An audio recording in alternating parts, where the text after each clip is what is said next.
Hey, how are you? Wanted to make a quick video on something I think is important and I've been meaning to do and talk about non-standard insurance policies, what they are, how they work. I'm going to go into a little more depth, but I would like to write it out on the whiteboard. So this is kind of a surface level just for people to understand, what the non-standard business is. And if, more people are asking questions, I'll go into deeper talks about this. So let's dive into it.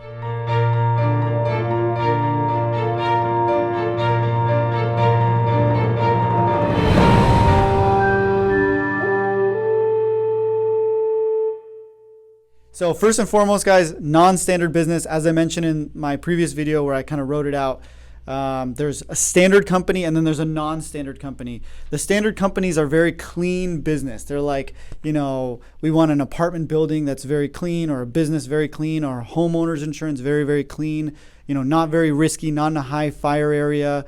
We want it to be, hit all of the appetite requirements, like I said in previous, for that standard carrier. The non-standard companies are a little bit more flexible. They have, you can pretty much write, I don't want to say anything, but you can write a lot of stuff through non-standard companies. You can find a market for it. So I'm going to just kind of give you guys the process, or give you the process here on how you can approach one of those companies, get a quote from one of those companies, and I'll explain why it's messy and it's not as clean as a standard company. So first and foremost, there's a few things you got to do. First, you got to approach a wholesale company. So one of them might be Burns & Wilcox. RPS is another one. Tapco is one of them. CRC. These are wholesale companies. You can Google them. You can reach out to an underwriter and you can see what you need to do to get a quote. Next thing you'll do, so then you have a customer. Let's just say, for example, you have a logistics wholesale company. Let's just pretend we're commercial brokers here for a second. They're calling you. They're like, hey, Chris, I got this building. We're running a logistics wholesale company out of it. We're distributing stuff across the country. And also we own the building. We want earthquakes. So if it burns down or falls down, whatever. So then I go, no worries, Mike, I'm happy to help out. Turn around, go call up my underwriter at Burns & Wilcox or RPS or whatever. And I say, hey, I got this guy who's doing all this. Perfect. Send me the they'll say, Chris, I'll send you the applications right now. They send over the applications to me. I get the applications. I turn them over to the customer. The customer will fill those out. I will fill out the Accord forms, which are generic applications from the agent that need to be filled and sent to underwriters. So I get all these applications together from the wholesaler. I get the Accords prepared on my own through my management system, or you can Google and find Accord forms on Google, 125, 126 for general liability, for example. And you turn it over to, see guys, we're getting into the nitty gritty right now. So this is some real stuff. Then you turn that over to the underwriter. Now you hand that over. Then they say, okay, perfect. We might need loss runs as well. So that loss history, just to make sure what their loss history looks like. Then they turn around a quote to me. Then they give me a quote back. And now I have a quote in my possession. Usually takes a couple days.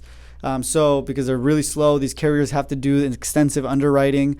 So now they have the quote. I present it over to the customer.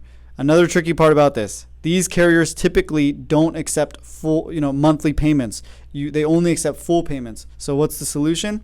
You have to get a finance company, a premium finance company. We use Stonemark. Stonemark will finance that policy. Let's just say it's $100,000. They'll finance it. You have to collect the down payment, and that's where your commission is as well. But they'll pay the remainder. So let's just say 20% is the down payment. You collect $20,000 into your agency's bank account. The Stonemark will pay the rest of the policy, and then you have to still give the company your $10,000, and you keep your $10,000 commission. Hopefully that makes sense. It's kind of complicated, but anyways. So you present this quote to the customer on a hang on. A few moments later. Got my Chipotle delivered. Anyways, so now you presented the quote to the customer with the finance, with the monthly option. They say, yeah, Chris, you know what? Let's do it. I think that's a good deal. Perfect. Let's move forward. Now you get them to sign. You check with your underwriter. What do we need to bind this coverage? They're going to say, sign the applications. We need to collect payment, etc. Before you bind coverage, this is a lesson learned for myself. Always collect payment and make sure it's in your bank account before you bind coverage on non-standard policies. massively important. We've gotten into pickles because of this, so don't do that. Learn from my mistake. Now you collected the payment. Now you bound the coverage. You got them to sign all the applications. It's in place, and you can now get an evidence of insurance. Usually takes another couple days. The binders are very slow typically because non-standard business is not as fast. It's not through a portal. You don't just generate documents. You have to go through underwriters. There's several people in the chain that lead to you. So that's pretty much it, guys. Hopefully that explains it on a surface level. I'll go deeper if people kind of want to know more about the non-standard business. Also, just wanted to shout out to Sammy for asking this question. And Sammy, really, really kind words. Shout out to your son that's watching this too. And hopefully that's helpful. And the non-standard stuff, it's a big market. Like I said, the standard world is very clean on the appetite. There's a lot of stuff out there. The biggest policies I can imagine are probably all non-standard. I haven't seen any in like the hundreds of millions of dollars, but I've seen, high 6-figure, 7-figure policies.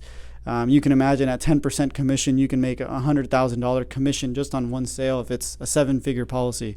So there's big businesses out there. There's, homeowners policies that are big for non-standard business in California. The fire zones are tricky, and we have to go through non-standard at times, and it's expensive. So there's a lot of money to be made. Hopefully that explains it on a surface level.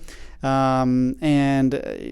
makes a lot of sense in my head, so I might have to draw it out for people, but on a surface level, that's the gist. If anybody has questions, go to chriscostantini.com. Happy to help out. Shoot me an email, chris@adelfiainsurance.com. Also, we're currently hiring, so if anybody is looking for a job in California, Los Angeles specifically, we're potentially going to be expanding to other states in the near future, but for now, Los Angeles, anybody looking for a job, fly out here, make a move, and join a winning team, and we would be happy to take a look at your resume if you want to shoot it over. So really appreciate you guys. We'll see you at the top. Hopefully that helps. We'll see you soon. Peace.